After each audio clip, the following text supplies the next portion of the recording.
Bem-vindos ao projeto Inspirações.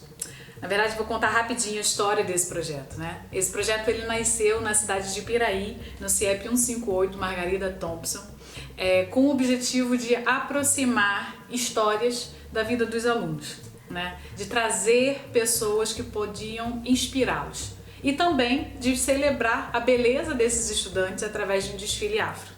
Esse ano seria a nossa 6ª edição do projeto, mas nós estamos todos em quarentena e provavelmente nós não poderemos fazer o projeto ao vivo e a cores. Foi por isso então que a gente pensou essa outra maneira de chegar até os alunos através desses vídeos. Vocês vão acompanhar aqui 5 vídeos contando a história de 5 mulheres africanas.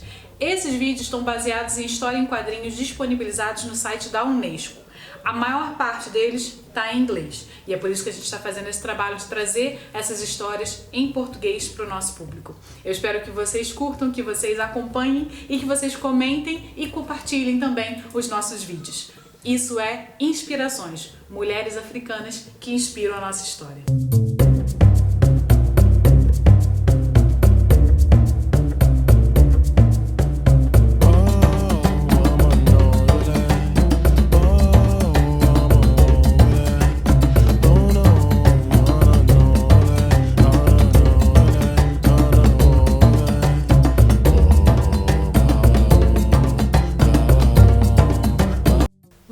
Falar de Wangari Maathai? Bom, para começar a história, ela foi a primeira mulher africana a ganhar um Prêmio Nobel da Paz. Também foi a primeira mulher formada num doutorado na África Oriental e a primeira professora universitária de todo o Quênia. Falando assim, parece que a história dela foi muito fácil, né? Mas não foi não. Wangari nasceu no interior do Quênia, ainda quando esse era dominado pelos ingleses, num sistema colonial. Ela foi uma das poucas meninas que conseguiu terminar o ensino médio no Quênia e ganhou uma bolsa para estudar nos Estados Unidos.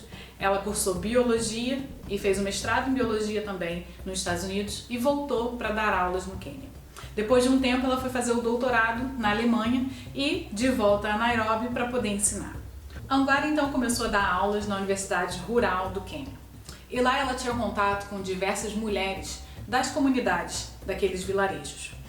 As mulheres traziam algumas questões para Wangari. Estava difícil conseguir água, estava difícil conseguir a lenha que elas usavam para fazer a comida.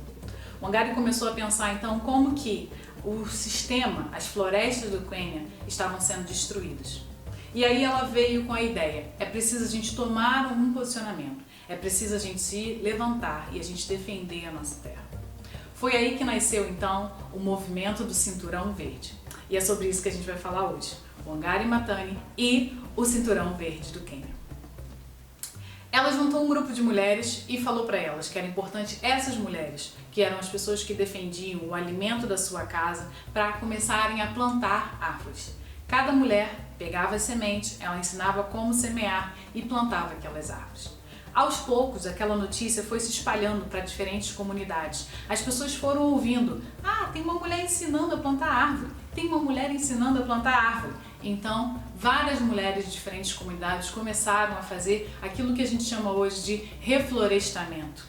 Esse reflorestamento foi muito importante para a proteção das florestas e das áreas verdes do Quênia.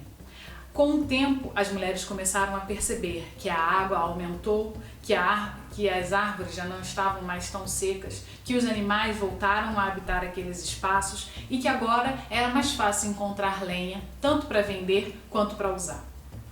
11 anos depois, o movimento do Cinturão Verde do Quênia tinha conseguido uma sede na capital do Quênia, em Nairobi. Wangari tinha então um escritório de onde ela passava as coordenadas para diferentes mulheres de diferentes aldeias. Até que chegou para Wangari uma notícia que a deixou abismada. Bem no coração de Nairobi tem o Parque Uhuru, que em Swahili significa liberdade. O governo planejava então construir um prédio dentro do Parque Uhuru, acabando com aquela área verde que era vital para a cidade. Wangari ficou nervosa com aquela notícia. Passou a escrever cartas para o governo, escrever cartas para as instituições internacionais para que impedissem que aquilo acontecesse. Ela estava determinada a não deixar o Parque Uhuru se perder, a ser destruído. Passado um tempo, o governo viu que aquela mulher estava trazendo muito tumulto para os seus planos. Então deu um jeito de fechar o escritório de Wangari em Nairobi e colocá-la para fora daquela cidade.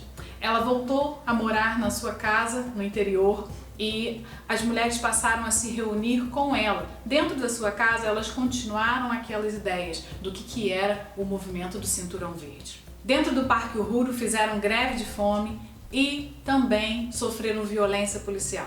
Mas 11 meses depois dessa movimentação toda, eles conseguiram de fato parar e impedir a construção daquele prédio e a destruição do Parque Uhuru. Uma área verde inteira foi salva pelo movimento das mulheres liderado por Wangari. Um pouco tempo depois chegou uma outra notícia, ainda mais perigosa. Imagina, o governo agora passava a lotear a floresta Karura para poder vender aquelas terras ou, na verdade, negociar por apoio político. Wangari não ficou de braços cruzados. Ela chamou todas as mulheres e liderou elas num protesto pacífico que também levou à destruição de alguns objetos que estavam lá para construção. Destruindo esses objetos, Wangari conseguiu também chamar a atenção, tanto nacional quanto internacional. A mídia passou a prestar atenção no que o governo estava fazendo. A floresta Karura ela era importante, mãe do ecossistema do Quênia. A Wangari então conseguiu impedir essa floresta ser destruída e foi mais uma vitória do movimento verde. A partir daí, a sua luta se internacionalizou. Ela foi chamada para diferentes universidades, apoiou diferentes movimentos que defendiam o ambientalismo, mas Wangari sempre colocava que a pobreza e o meio ambiente eram duas faces do mesmo moeda. Era preciso então você ensinar aos mais pobres como proteger, porque o meio ambiente não é o futuro, o meio ambiente é o presente, o que você precisa comer agora, o que você precisa beber agora, o ar que você precisa respirar agora. A partir daí, então, Wangari também teve um reconhecimento, uma notoriedade internacional. Ela ficou conhecida nos 4 cantos do mundo, apoiou as lutas em defesa da Amazônia, por exemplo. E em 2004, então, ela consegue o Prêmio Nobel da Paz, que foi pela primeira vez dedicado a uma mulher africana. Em 2011, Wangari faleceu, mas o movimento do Cinturão Verde continua vivo até hoje.